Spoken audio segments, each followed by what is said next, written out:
Donc c'est Obélisque de la Légendaire Team Yu-Gi-Oh! Donc déjà bonne année. Donc pour cette nouvelle année on a décidé de bien partir. Déjà on a changé de playmat. Donc on a tous les deux des playmats Abyss Rising. Donc le mien est là aussi, voilà.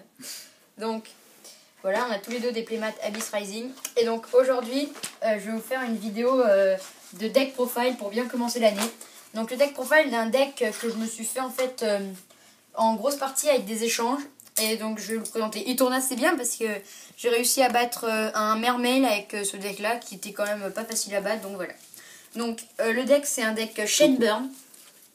Donc je trouve qu'il tourne assez bien malgré le fait qu'il me manque quelques cartes. Mais bon voilà. Donc on va commencer. Donc d'abord dans mon deck je joue double oiseau furtif. Donc ça c'est pas mal parce que en combo avec les épées de révélation de la lumière ça peut faire très très mal. Parce que quand on l'invoque par flip l'adversaire prend 1000. Donc c'est très 3000 bien. avec les 3 tours. Ouais, donc voilà, ça peut prendre jusqu'à 3000, donc c'est super bien. Ensuite, je joue une Jardée. Donc ça, Jardée, pas beaucoup de gens le jouent. J'ai vu qu'il y avait Dartil qui le jouait. Donc ça, moi je trouve que franchement cette carte est super forte. Parce que on peut faire perdre jusqu'à 6000 à l'adversaire. Donc c'est vraiment exceptionnel cette carte. Moi je trouve vraiment que c'est fort. Ensuite, je joue une Morphojar. Donc ça, c'est super bien parce que on pose nos 5 pièges. On pose la Morphojar. Ça nous renouvelle notre main. C'est super bien. Et en plus après avec Tonneau Secret on peut faire plein de dommages à l'adversaire. Une Morphojar, un Marshmallow pardon.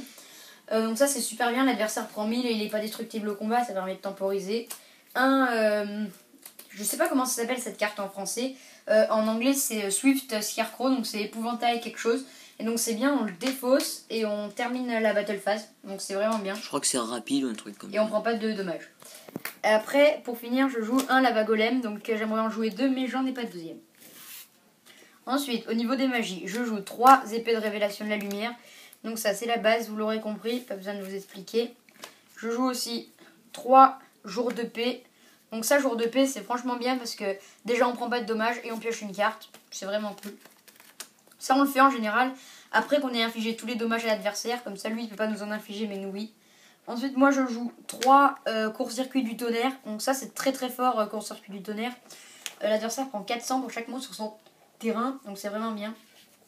Je joue 3. Et pour finir, un Scapegoat, donc ça c'est super bien. Donc ouais, ça permet de défendre. Ensuite, on va passer vite fait aux pièges. Donc au niveau des pièges, je joue 3 cylindres magiques. La vite fait, c'est un peu la base. Ça, ouais, c'est vrai, c'est un peu la base, mais bon. Enfin, on joue quand même, ouais, on joue pas beaucoup de magie, pas beaucoup de monstres, mais par contre on joue beaucoup de pièges. Donc on joue plus de la moitié du deck, je crois. Ouais, non, on joue à peu près, on doit jouer 21 pièges, je crois. Donc on a les triples cylindres magiques, donc ça c'est vraiment la base pour contrer les attaques et infliger des dommages. Triple dessert seul, donc ça c'est super bien, 500 pour chaque monstre que l'adversaire contrôle.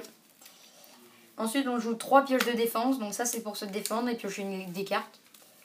Ensuite moi je joue 3 Reckless Grid, donc ça on peut le chaîner, donc c'est sympa, ça fait un bloc chaîne. Et en plus on peut piocher 2 cartes. Il manque des frappes en chaîne et des fortunes accumulées. Ensuite, je joue 2 tonneaux secrets, donc il m'en manque un troisième. Donc ça aussi, c'est super bien. L'adversaire prend des dommages, 200 pour chaque carte sur son terrain et dans sa main. C'est très très cool. Ensuite, je joue 2 murs dimensionnels, dont un ultimate. Mais il me manque un troisième. Ensuite, pareil pour la défense, je joue 2 rugissements menaçants. 2 trios Jama, alors ça c'est très très cool parce qu'en combo avec Reckless Grid, non avec n'importe quoi, dessert seul et en plus l'adversaire peut pas invoquer quand on a les tokens, donc c'est très bien, enfin ça lui bloque des espaces. Et après un cessez-le-feu, donc la base du burn, un Waboku et une slim métallique. Donc je joue 40 cartes, ben voilà. Et donc maintenant on va passer à l'extra deck. Et donc bon j'ai 5 tokens après donc c'est bon. Extra deck, je joue que des niveaux 3, donc je joue un Léviathan, un Tempo, un Giga Brillant, un Acide Golem, un Zen Minus et 2 Grainosaures. Donc les Grainosaures c'est sympa dans le burn. Donc voilà. Donc merci d'avoir regardé cette vidéo et j'ai une nouvelle deckbox. Incroyable. Donc merci d'avoir regardé cette vidéo et bye YouTube.